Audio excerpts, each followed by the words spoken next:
God, the CrystalNinja is so gappy, and she's supposed to be a professional.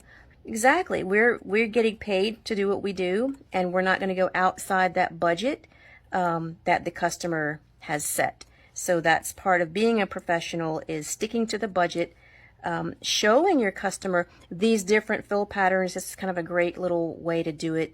And since it worked out so great, I guess we're going to have to make this a kit. But this is a good demonstration of a super fast sprinkle fill. You've seen this as scatter method, lots of different names. The names don't matter, the technique does. All right, so this is fine, and of course there's plenty of places I could sit here and add these little threes, get those guys in there, and then you can keep going. Like you could put 20 or 40 more stones and spend half an hour longer, but that's not on our budget, not within the budget. So that was sprinkle fill, and we're going to get rid of that. Just going to scooch it on over, and we're going to bring back the 20s, stone size 20, and we're going to bring in just the 6s. So 20s and 6s on this one. The next one we're going to do, we like to call it a premium grid, and it looks a lot like, here's an example. We've done license plates like this for years using SS30 and 16s, and there's some glitter in that glue. Here's another version. So it's just a good technique for nice straightaways when you have, you know, certain stones you want to use. It's just a nice way to kind of address that. And so it is just the same as the grid fill. And I call these fill patterns. I don't refer to them as methods, because by definition, method is a lot of steps making it a method. This is just a fill pattern. This is just a fill pattern. Easy peasy. So we're going to go straight across, straight up and down.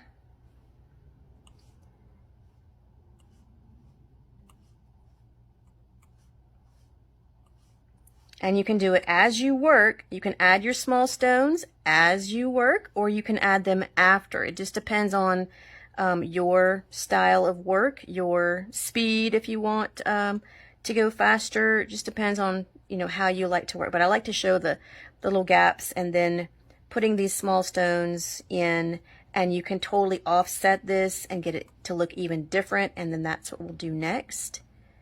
So that is a premium grid fill.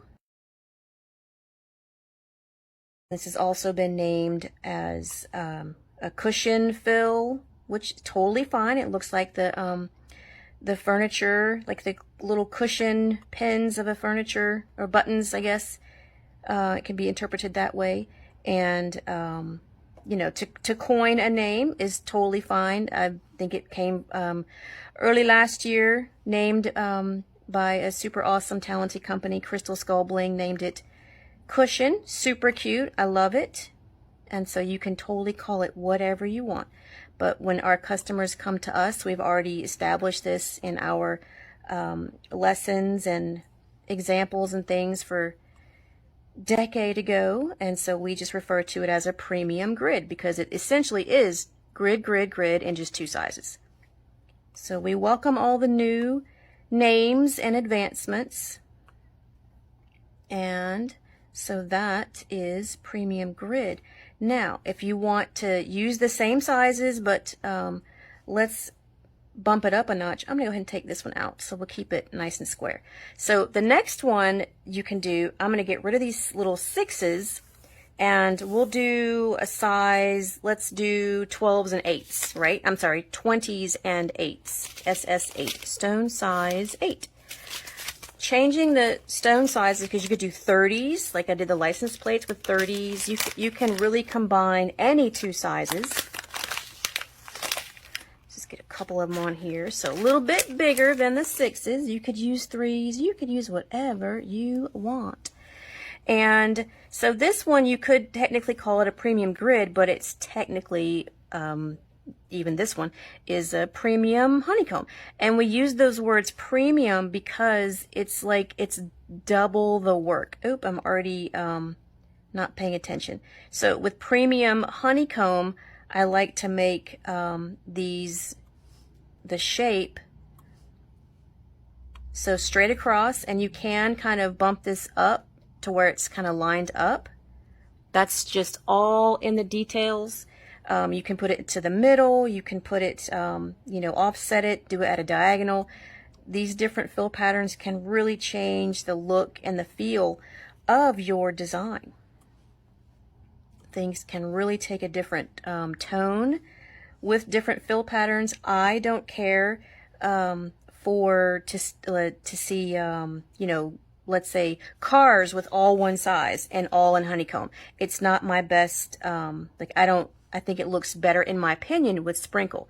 Now, that's not to say there's not amazing artists out there that just knock it out of the park and do honeycomb in all one size beautifully on cars. But in my opinion, cars are usually curvy and sexy, and the fill pattern can, you know, make it more attractive. It can compete.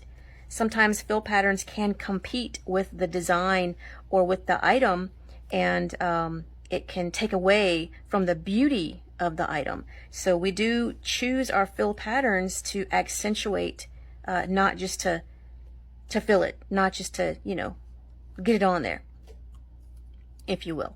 So this would be still premium grid, premium honeycomb, you know, they both kind of fit the parameters of what we do with our fill patterns.